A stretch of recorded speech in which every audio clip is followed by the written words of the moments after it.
দিনটা ছিল শনিবার, আর শনিবার হলে আমরা বন্ধুবান্ধবের সঙ্গে একটু দেখা করতে যাই। তো বহুদিন যাওয়া হচ্ছিল না, আজকে অনেক দিন পর কিন্তু যাচ্ছি। দেখি কে কে আসছে আর কার কার সঙ্গে দেখা হচ্ছে সবটাই তোমাদের বলবো। বাড়ি থেকে বেরোনোর আগে ভাবলাম মাম্মামকে একটু দেখে আসি কী করছে। গিয়ে দেখছি ও দাদু আর ঠাম্মির সঙ্গে টিভি দেখছে।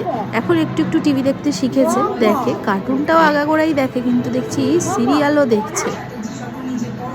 এখন জানো তো, যত বড় হচ্ছে তত ইয়ার্কি করতে শিখেছে সবার সঙ্গে। আর পোকো তার মাঝখানে চলে এসছে।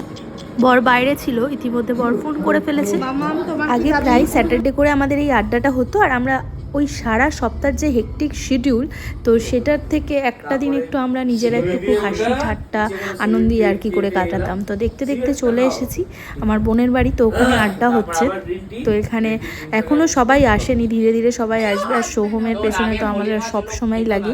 আর তারপরে তো টনি এসছে, জয়শ্রী এসছে, তো এইদিকে আইনটিও এসে গেছে। আর এখানে তো মালা সোহমকে দেখতেই পাচ্ছ। কিন্তু এর পরের চমকটা আমরা ভাবিনি, এটা একদম সারপ্রাইজ ছিল। তো কি চমক না চমক পুরোটাই বলছি। এখানে দেখো কঙ্কনা আর অগ্নিবীণ এসছে, তো কঙ্কনা আমাদের গুড নিউজ দিয়েছে। তো এটা পুরো আমরা সারপ্রাইজ ছিলাম, ওরা এখানে থাকে না, ওরা গুরগাঁওতে থাকে।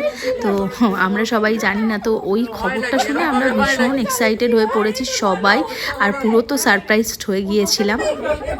আজকে বহু দিন পর সবার সঙ্গে দেখা হয়েছে, আর আমাদের তো আনন্দের শেষ নেই। সব সময় আমরা যখন এক হই, মানে কখন যে সময় কেটে যায় তো বুঝতে পারি না।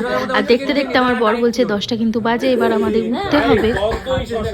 এই আড্ডা কমপ্লিট করে আমার বরের আবার নেক্সট একটা আড্ডা আছে, তো সেখানে যাবে। আর আমি এদিকে দেখো একটু নিজেকে দেখিয়ে নিলাম। আর পাশে তো মালা বসে আছে, তারপর খাওয়া দাওয়া হলো টুকটাক। কঙ্কনার আর 2 দিন পর জন্মদিন, তো তাই জন্য এখানে আন্টি আবার কেক নিয়ে এসেছে, কারণ ওরা আবার ফিরে যাবে গুরগাঁওতে, তাই জন্য আর দেখা হবে না, তাই জন্য কেকটা কেটে নেওয়া হলো।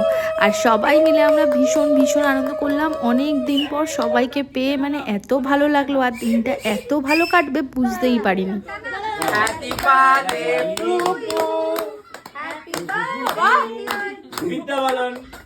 কেক কাটিং পর্ব শেষ করে তারপর বেশ কিছুক্ষণ গল্প করে বাড়ির উদ্দেশ্যে রওনা দিলাম।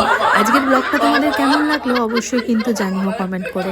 আর ভালো লাগলে অবশ্যই আমার পেজটা লাইক আর ফলো করে দিও। আর যারা ফেসবুকে দেখছো তারা আমার চ্যানেলটাকে সাবস্ক্রাইব করে আমার পাশে থেকো। আজকের মতো চলি, টাটা, দেখা হবে নেক্সট ব্লগে।